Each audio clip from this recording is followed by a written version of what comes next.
Bible Study Hub. I'm Anne, and I'm so glad that you're with us tonight. So thankful for technology working after a little bit of a rough start there. But we're on, we're live, and we're just going to plow through this and do it. If you're new to Bible Study Hub, a special welcome to you. So glad that you're with us. We are in Genesis chapter 33 tonight, and we will hopefully get through pretty much all of chapter 34. That's the goal. So to kind of catch us all up on what's going on, it's a story of Jacob. It's a lengthy story about his life. And he has been with his uncle Laban for about 20 years. He's been working for him. Uncle Laban's been a real cheater and a liar. He's just been terrible. So Jacob finally is told by God, it's time to go back to the homeland, like your homeland. And so he gets his wives and his children and his livestock and his servants and everything he has, and they take off. Uncle Laban tracks him, chases him down. They have some words, and then they make a treaty, and then he blesses him and sends him on his way. But before he gets to his promised land, he has to endure a conflict, what he thinks is going to be a conflict with Esau. Fortunately, turns out Esau has forgiven him and everything is fine, and the two men end up just crying and hugging. Not what Jacob was expecting. That really freaked him out. So we're going to pick up right now in chapter 33, verses 12 to 17, as they part ways again, Jacob and Esau now parting ways. And then I'm going to show you a map to kind of put together like where they are, where Esau is wanting Jacob to go, and then where Jacob actually does go. So let's pick it up in verses 12 to 17. Then Esau said, "Let us journey on our way, and I will go ahead of you." So he invites him home, basically. Come on, I'll lead the way. Verse 13, but Jacob said to him, "My Lord knows that the children are frail and that the nursing flocks and herds are a care to me. If they are driven hard for one day, all the flocks will die.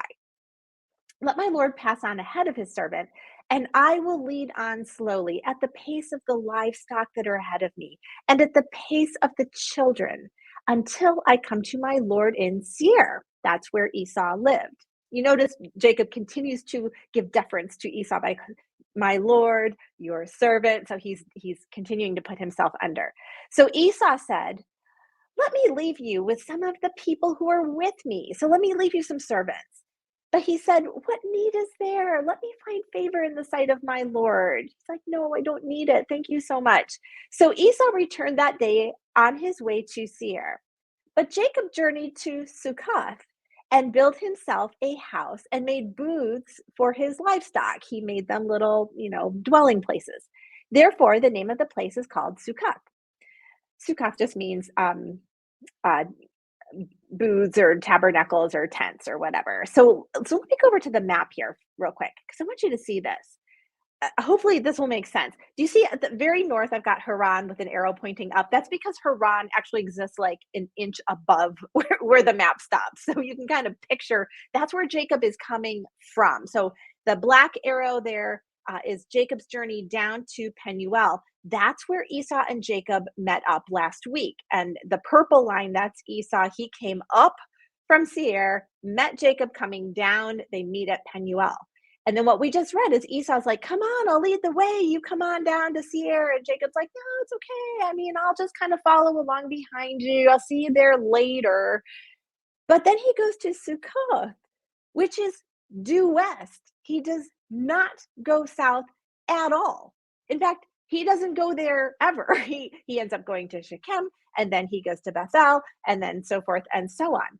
So I guess the question that I had is, why did he do that? Well, we know that God told Jacob, go back to the promised land. So had Jacob gone with Esau down to Seir, he would have been out of God's will immediately because God didn't tell him to go there. But why did he? I'm going to ask you as a group. I don't even have this written down in the question, so you're just going to have to answer it. But go ahead and start typing. Why do you think that Jacob told Esau, "Sure, see you there"? Basically, I'll be there. And then does not go that direction at all. He goes a completely different direction. Why do you think he did that? I mean, why not just say to Esau, "Thank you so much for the invitation. Actually, we're going to go west, but it's been great to see you." going to run over here to the, okay, everybody is glad that I have sound on. If you were here before we went live, you would have known we had some technical difficulties tonight. All right. So, what do you guys think about that question? Why did Jacob do it this way? We have a bit of a delay. This is why we always have 20 to 30 seconds of me rambling while I'm waiting for your answers to come in. So, thank you for hanging on with me while we ramble on and wait for the comments to start. I truly don't know the answer to this question. So I'm always so interested to know because you guys have the greatest thoughts. I love it. All right. Roberta says he didn't want him to follow him where he was going. Okay. And again, that never crossed my mind. So brilliant. I think that's a great statement. So perhaps he was worried if I do tell him where I'm going, maybe he will come after us. Maybe the goodwill is not long lasting and he will do something bad to me. Dottie says maybe he didn't fully trust Esau. I think there is a definite feeling of distrust in this. Yeah. And remember that Esau was the one who legitimately sold his birthright to Jacob. Jacob bought it fair and square, and then Esau accused him of stealing it. And we said at the time, you can't steal something that belongs to you. He couldn't steal his own birthright. He bought it. It was his. Karen said Jacob didn't want to disappoint Esau. Okay, so a completely different angle on that. I love it. Emily says Jacob never seemed much for direct confrontation, like pretending he was Esau. Not sure why. I totally agree with you. And yet I have never really put all that together before. I love it. You're right. He's not. He's kind of a wily peacemaker, what you'd call him. Mary says he didn't want to upset or anger him. Those are great comments. I love it. Yeah, Bible doesn't tell us why he did it, so we're actually not sure. But I think one of those probably is the right one, and maybe it's a combination even of some of them. So thank you for that. Let's go on to verses 18 to 20. And Jacob came safely to the city of Shechem, which is in the land of Canaan, so promised land, on his way from Padan Aram, or the Haran area, and he camped before the city. And from the sons of Hamor, Shechem's father, he bought for 100 pieces of money the piece of land on which he pitched his tent. Therefore, he erected an altar and called it El Elohi Israel.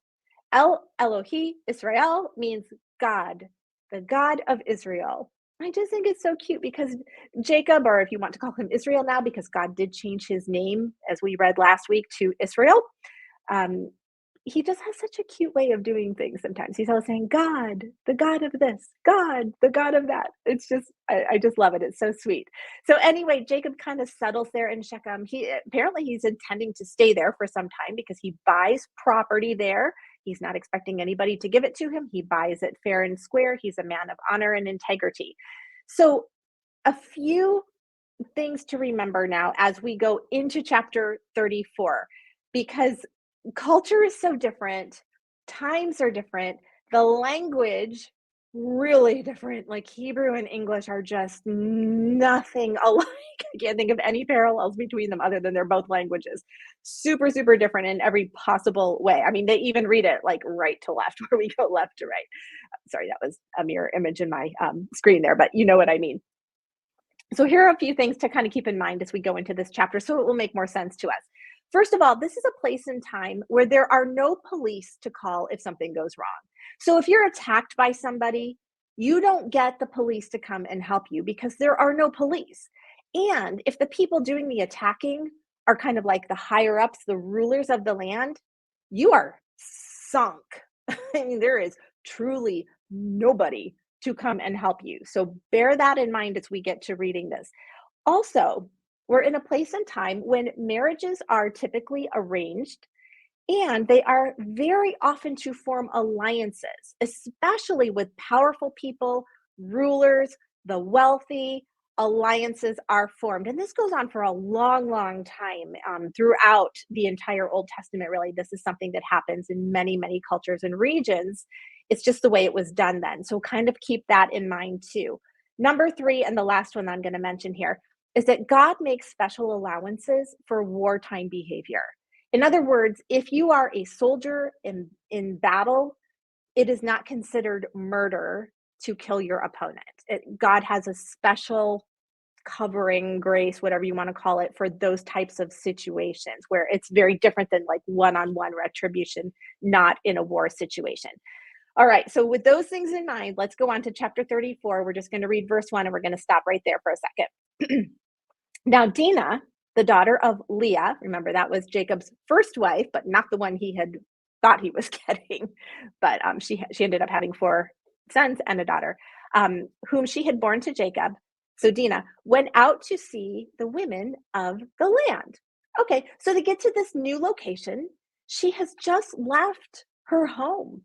All her friends, everybody that she knew outside of her family, all got left behind. So basically, she just wants to go out and just meet some people.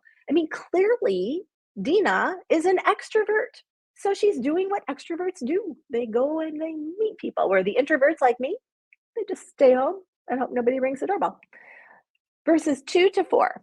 And when Shechem, the son of Hamor the Hivite, the prince of the land, stop there for just a second, prince of the land, all these cities and stuff, they kind of like had their own little tiny kingdoms with their own really petty kings. So this isn't like some big time king. This is just the prince of the land, the king of his own county, if that makes any sense. So kind of small k king, I guess you could say. The prince of the land saw her.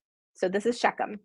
He seized her and lay with her and humiliated her. Stop one time again. I just said Hebrew is very different from English. Hebrew is a very concrete language where we say he raped her or he had sex with her. The Hebrew is going to put it in concrete terms. He lay with her. That is how the Hebrew describes sex. So yes, he did rape her. He seizes her. He rapes her. Verse 3. And his soul was drawn to Dinah, the daughter of Jacob. He loved the young woman and spoke tenderly to her.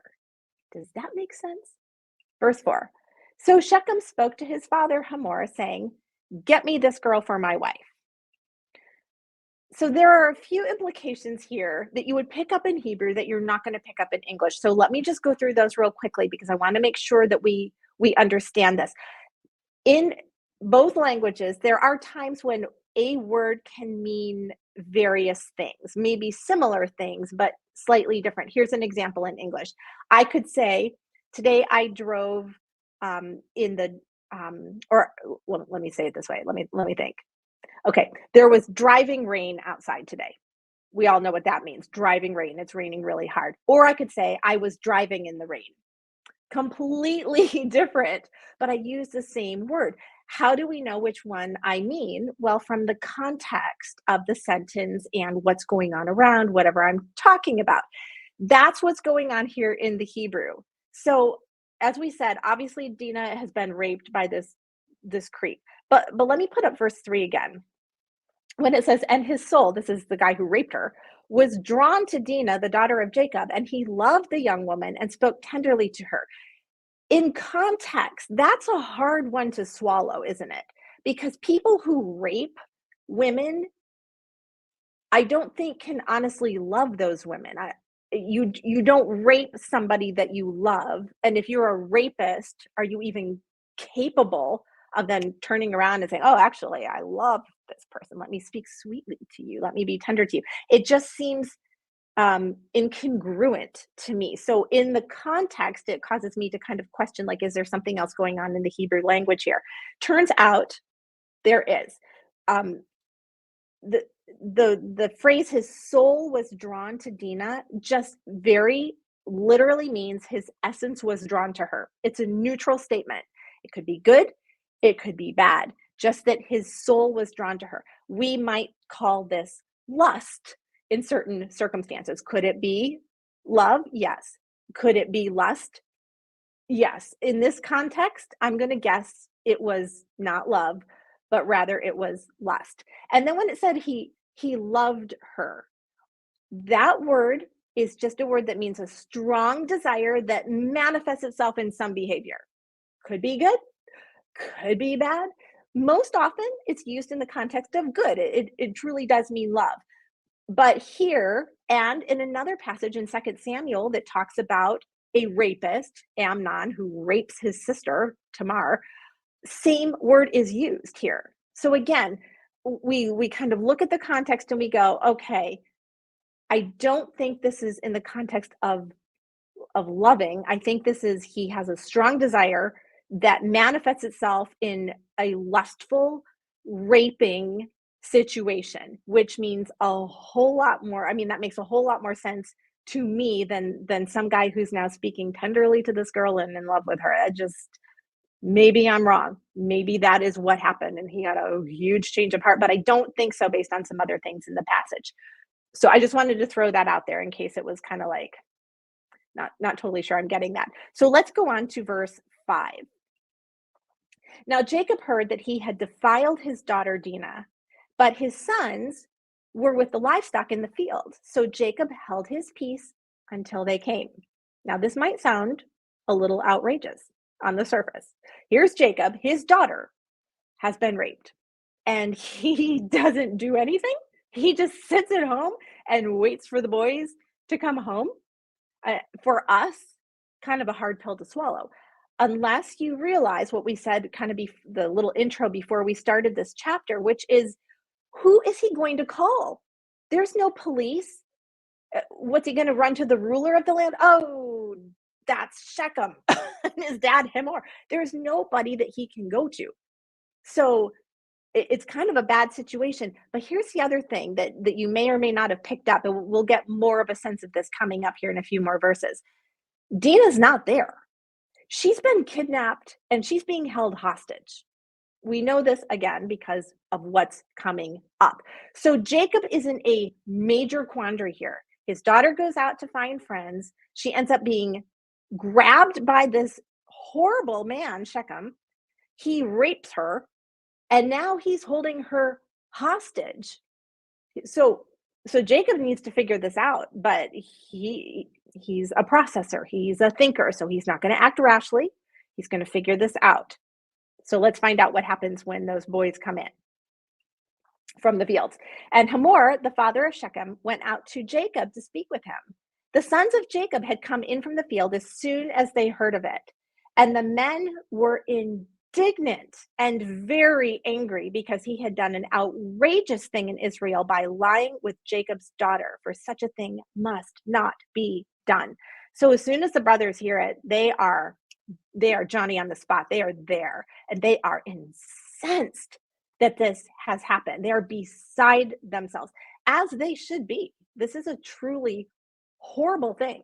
So Hamor, the dad, and Shechem, the son and kidnapper, come to Jacob, and it's not a social call. This is not the welcome wagon that we've got going on here. This is basically like a hostage negotiation. That's the best way I can put it. So here's what happens in verses 8 to 12.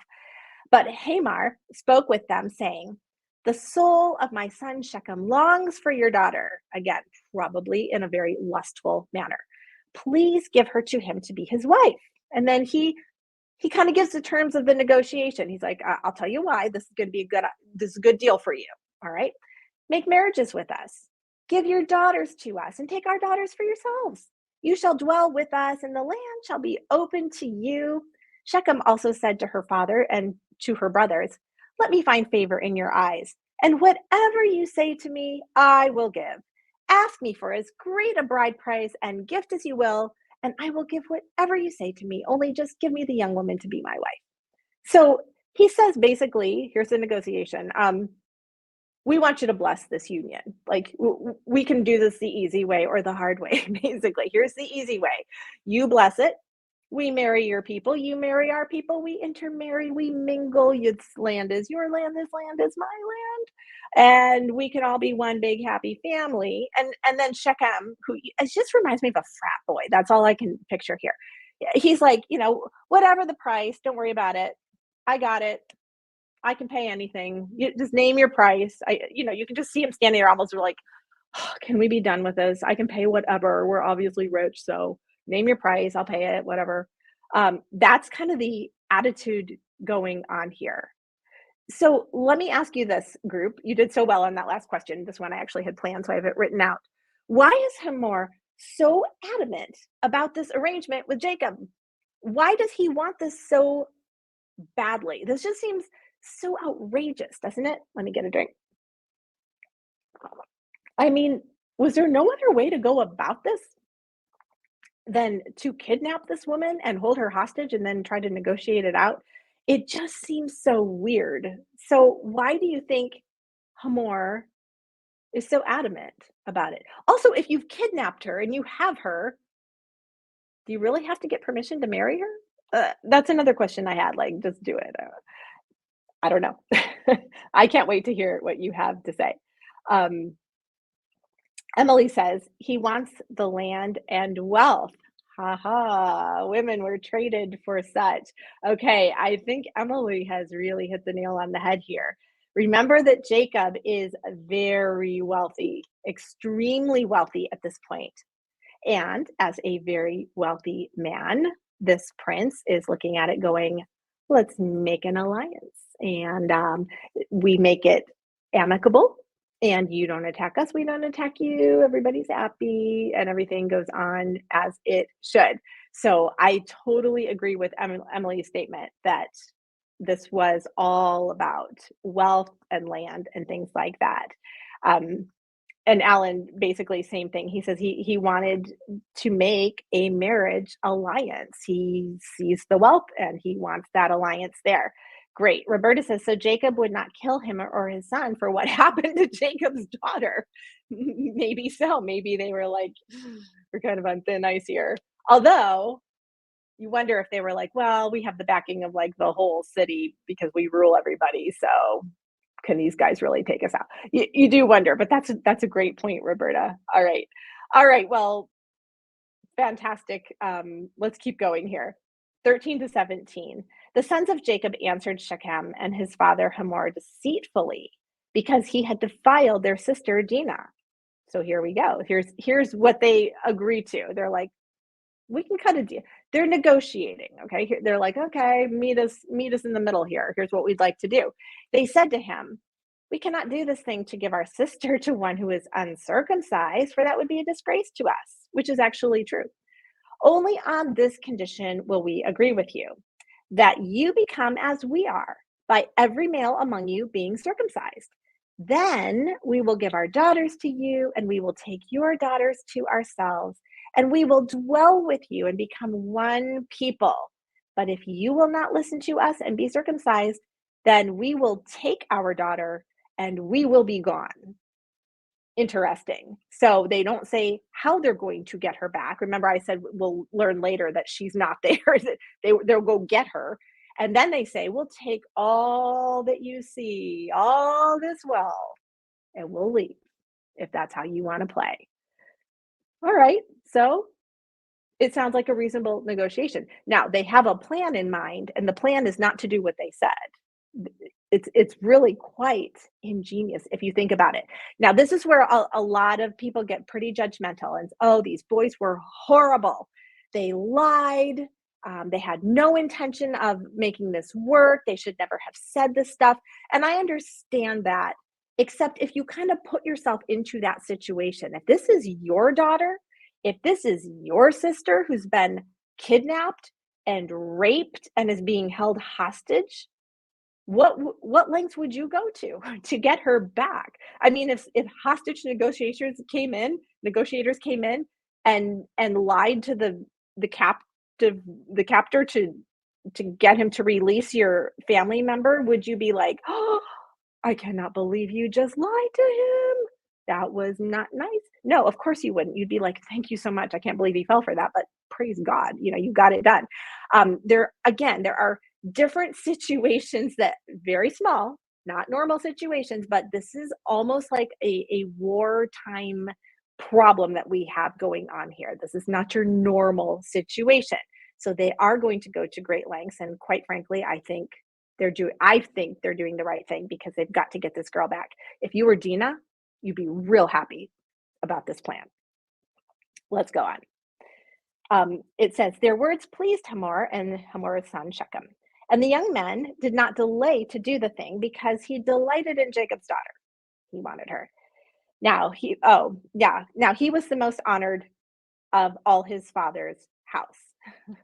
Yeah. Yeah, he was a frat boy, and so he was gonna get what he wanted because he always got what he wanted. But this can be kind of a tough sell to the men of the city. I mean, can you imagine? "Hey, guys, I have an idea. We're gonna do this is gonna be great," you know? Woo, tough sell. So let's see how they get it done. So Hamor and his son Shechem came to the gate of their city. This is where all the stuff happens, is at the city gate, and spoke to the men of the city, saying, "These men are at peace with us. Let them dwell in the land and trade in it." Money, money. "For behold, the land is large enough for them. Let us take their daughters as wives, and let us give them our daughters. Only on this condition will the men agree to dwell with us and become one people, when every male among us is circumcised as they are circumcised." You can see the eyes getting big. Well, but here's the reason. "Will not their livestock, their property, and all their beasts be ours?" I'm sorry, what? What is the plan? You plan to take all their stuff? Oh yeah, that was the carrot. That was the dangling carrot. They go on to say, "Only let us agree with them, and they will dwell with us." And they were like, "Well, that's a lot of wealth. It'll be a bad week, but let's do it." So verse 24, "And all who went out of the city gate listened to Hamor and his son Shechem, and every male was circumcised." All who went out of the gate of the city, of his city. So this is all the men get circumcised. Why? Because of this. They want their stuff. So they're going to take it all. These are these are really evil men. So let's find out what the plan actually was. Verses 25 to 29. On the third day, when they were sore, two of the sons of Jacob, Simeon and Levi, Dinah's brothers, took their swords and came against the city while it felt secure, and killed all of the males. They killed Hamor and his son Shechem with the sword, and took Dinah out of Shechem's house and went away. So they rescued their sister. The sons of Jacob came upon, now these are the other sons. So not Simeon and Levi alone here. Now all the sons came upon the slain and plundered the city because they had defiled their sister. They took their flocks and their herds and their donkeys, ironically, who's taking whose stuff, and whatever was in the city and in the field, all their wealth, all their little ones and their wives, all that was in the houses, they captured and plundered. So Dinah only has two brothers come to her rescue, Simeon and Levi. They're the only ones. But the rest of the brothers hop in and basically are looters. They just go nuts on the city and take absolutely everything. So so I guess the question comes up, was this justified? Was this okay? Was God okay with this?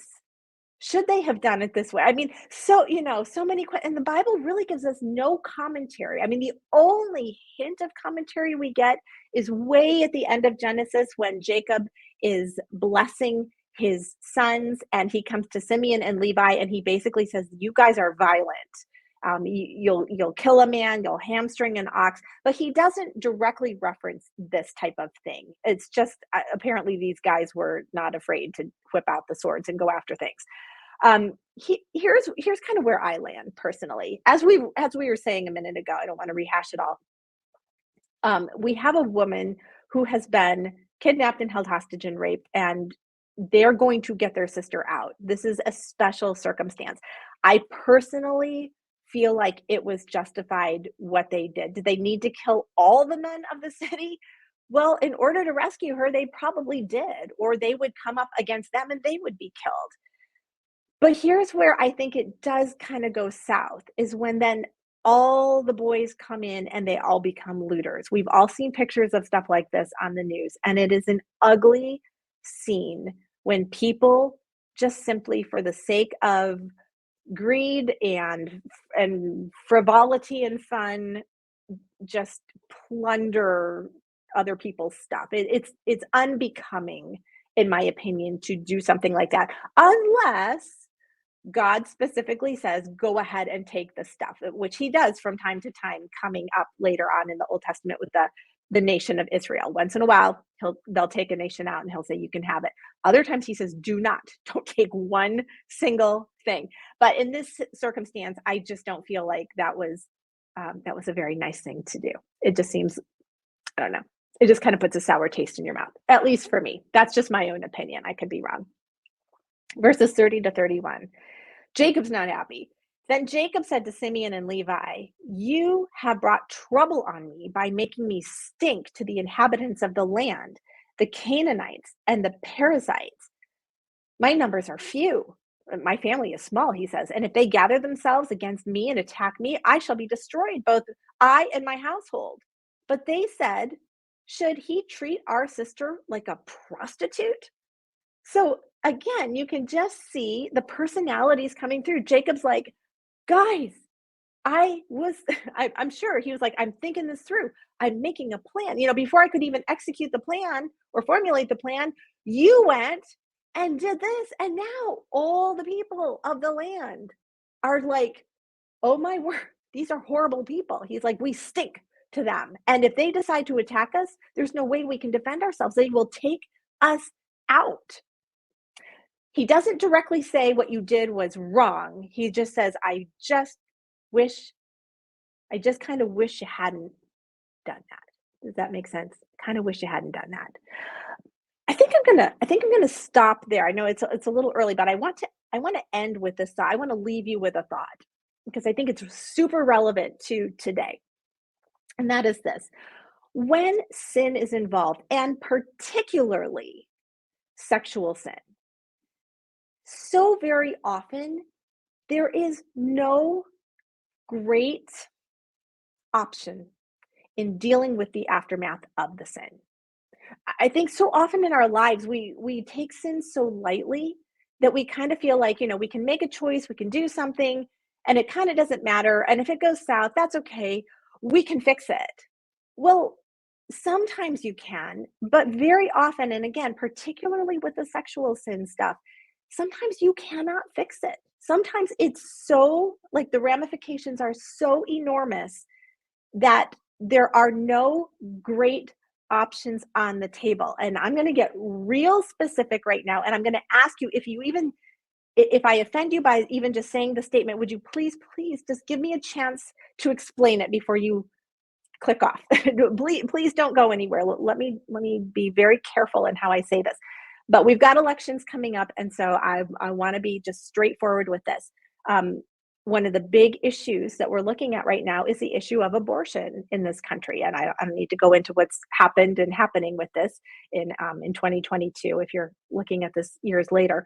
But I will say this: I am a huge, staunchly pro-life person, and I do not subscribe to pro-life, but in the case of rape or incest, it's okay to abort.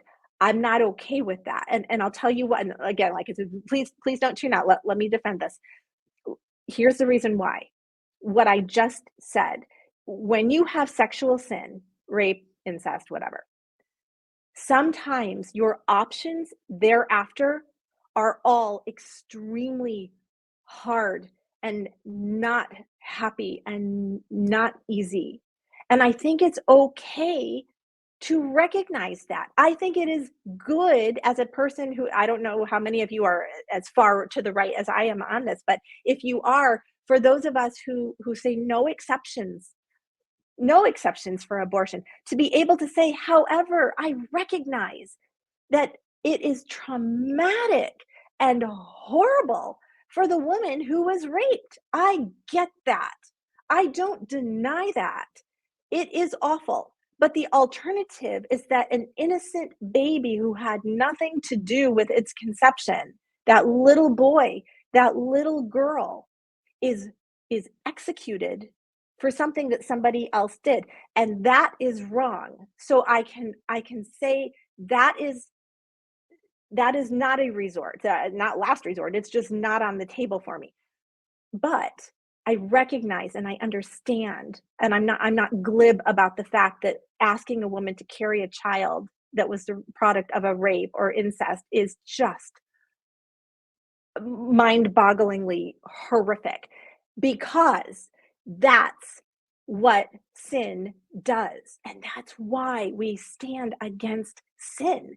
That is why we offer Jesus, the only one who can change a person, the only one who can save us from our sin, the only one who could take a rapist and turn his heart and forgive him and create a new person out of this formerly horrific person. That is why we say it's all about Jesus. And once again, if you're still mad at me for what I just said, I get it. I do. I understand. I will say this, so just so you know, most abortions are not the result of rape and incest. A small percentage are. Most people never actually encounter somebody who that has happened to. I have. It was somebody extremely close to me, like a daughter to me. I was the one in the police station all night with her. I was there along the way, and this gal chose to give life to this innocent little girl. She also chose to keep her and raise her, even though it was going to be unbelievably hard, and it was, as a single mother. And today she has the most beautiful, darling, sweet, talented, I can't think of enough adjectives to describe this child, amazing little girl. And she would tell you that she's the best thing that has ever happened to her, even though the circumstances of her conception were just so utterly traumatic. And I say that to say this. I know that's not everybody. I know that. But I watch God take a horrendous, terrible situation as the result of something that Satan was involved with, that was so evil and so wicked and so unfair and so wrong and so disgusting. And I watch he brought something good out of it, like only our God can do. And that is why I champion life. And that is why I stand firm and strong on that pro life stance. Not because I don't care about the women that happens to. I deeply, deeply care. And I've been there with them going through it. But because life is precious and God can bring good out of the most treacherous and horrific circumstances. But back to the original point, not to belabor it, I'm going to let you go. This is why we take sin seriously, and this is why we present Jesus to people, so that we can get them, I guess, to know the Lord, so that they don't go down the path that would lead them to that type of immoral behavior. Let's focus on that. And I hope when you do vote in a couple of weeks, I hope and I pray that that will be at the forefront of your mind as you cast your ballots. I just feel like it has to be. Okay. So that's my 2 cents. Thank you so much for hanging in there with us tonight. I do love you all. I'm so grateful for you. I hope you have a wonderful week. I pray for you. Join us next week, same time, same place, 9 p.m. Eastern Time, right here on Facebook and YouTube, Bible Study Hub, and we will continue the story of Jacob. Almost done with that one. See you later.